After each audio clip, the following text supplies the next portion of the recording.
Wisp Sports Radio, the voice of women in sport. Thank you for listening to Season 1, Episode 6 of Bit by Bit on Wisp Sports, a mental skills podcast for athletes where you'll learn how to level up your mental game.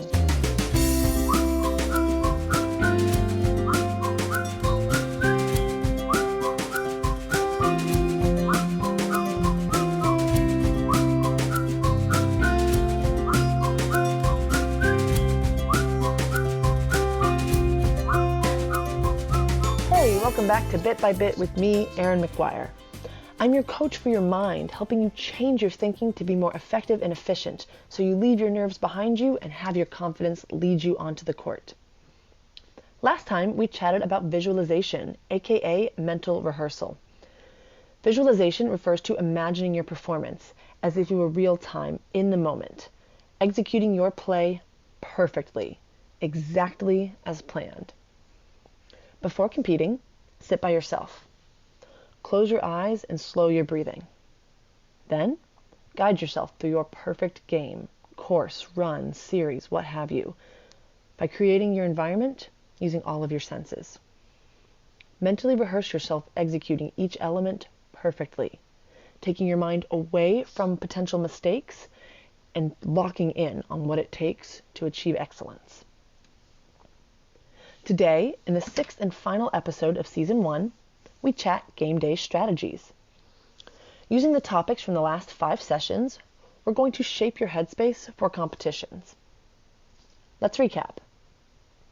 Episode 1, Solution-Based Thinking. If I say, don't look behind you, what's the first thing you do? Instead, start to think about what you do want to do. Don't say don't. Do think, do statements. Episode 2, Control-Based Thinking. The big reveal was you can, C-A-N, control yourself, your thoughts, your emotions, your preparation, your dedication. You cannot control anything else. The weather, your competition, the past, none of that. Start to focus on what you can control. Episode 3, Smart Goal Setting. Goals can be long-term, short-term, big capstone, or small stepping stone. Performance, aka process-focused, or results, aka outcome-focused. The best goals are SMART. Specific, measurable, achievable, /action-oriented, relevant, and time-bound. Episode 4, Self-Talk. The inner monologue in your head is important. Talk to yourself the way you would talk to a friend. Positive, instructional, and motivational. Episode 5, Visualization. Prime your mind to prepare for competition by imagining yourself performing perfectly.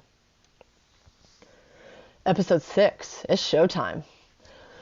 In episode 1, we talked about clearing your mental playing field, how if your court, field, arena was filled with competitors and spectators, you wouldn't have the physical space to compete to your personal best.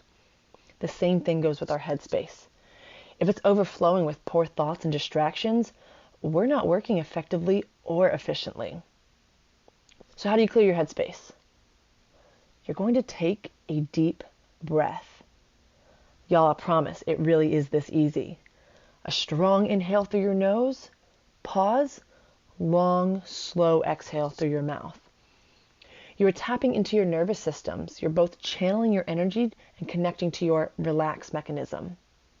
As you do this, you make a conscious effort to clear your thoughts. Kick out all those negative thoughts, those thoughts of things you can't control, those what if I make a mistake thoughts, those fear of the future thoughts. Kick them out. They don't belong.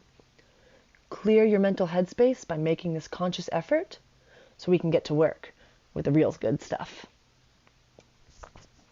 All right, now that you've got a clear headspace, let's chat goals. What's your goal going into this competition? Is it to win the game, to log a personal best time, to score 5 points, to make all your free throws, to have a score of 80 or better? Have your goal predetermined, having already run it by the SMART model. Specific. What is it exactly that you want to achieve? Measurable. How will you measure it? Achievable/action oriented.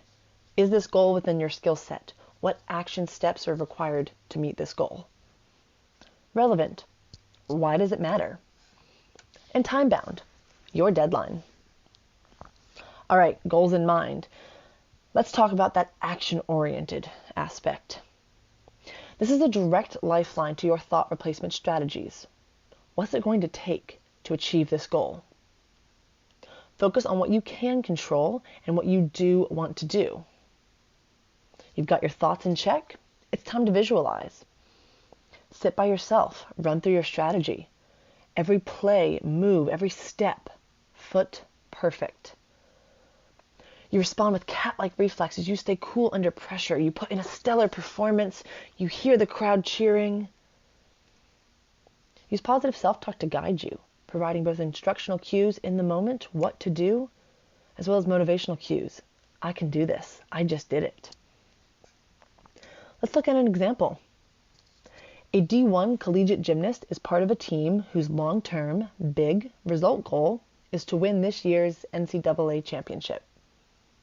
She's at the championships. She's preparing to compete in her final event.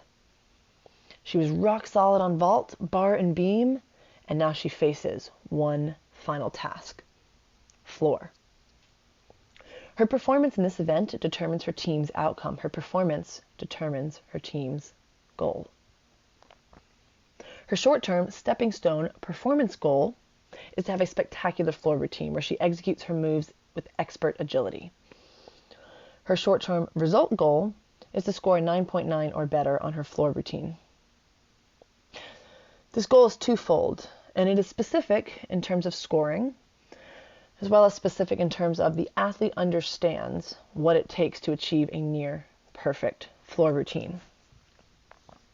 This goal will be measured by her score, by her coach's feedback, and by her own personal interpretation. This goal is achievable because it is within this athlete's skill set, and she also understands what actions need to be taken to deliver her ultimate routine. It's relevant because this goal relates to her team's overall success. It also relates to her success as an athlete. And time-bound, her deadline? Yeah, right now. It's the present. She's at that competition. This athlete has a moment before she competes. She's aware she cannot control the outcome of this event, but she can control her performance. She cannot control the scoring or how well her competition has performed. She can control that she keeps her head in the game. She can control her emotions, and she can control the fact that she has prepared all season for this moment.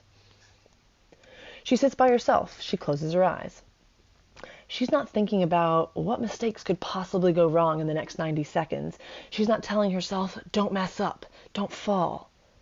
Instead, she's visualizing the floor apparatus in front of her. She can smell the gym. She can hear the music playing.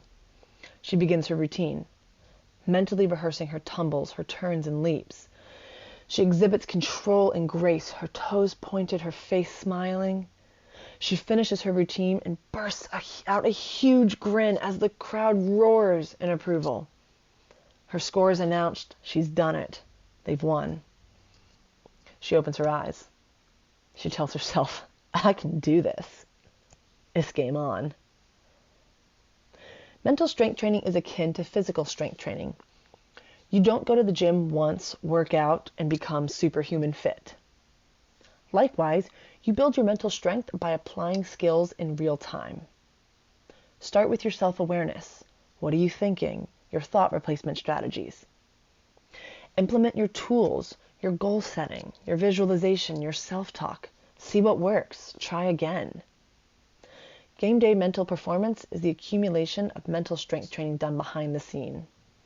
It all starts with your goals, thinking about what you need to do to achieve them, thinking about what you can control and acting upon them as you pursue your goals.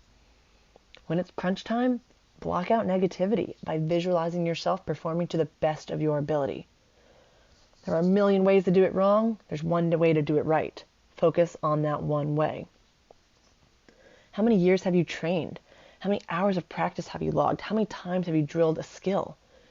You can do this. You can be successful. So clear your headspace. Coach yourself like the athlete you are. using positive, instructional, and motivational cues. Episode 6, putting it all together. Mental strength training starts with you. Hi, I'm Nicole Drought. I'm an Irish racing driver and a proud WISP ambassador. I support WISP because they help to increase visibility in women's sport. This is quite important because it'll help to encourage girls in sport if they have role models to look up to. You can follow me on Facebook, Twitter and Instagram at Nicole Drought Racing. Thanks for listening and supporting WISP. I hope you enjoyed this season of Bit by Bit with me, Erin McGuire, and I am so excited for you to use these strategies in your performance. As always, you can check in on social media at WISP Sports, and you can also find me at Remarkable Athletics on Instagram or Remarkable Athletic Solutions LLC on Facebook. Any feedback can be emailed to info@wispsports.com. Thank you so much for listening, and remember to subscribe to WISP Sports to keep up with future episodes. Thanks for helping us turn up the volume on women's sports. Bye for now.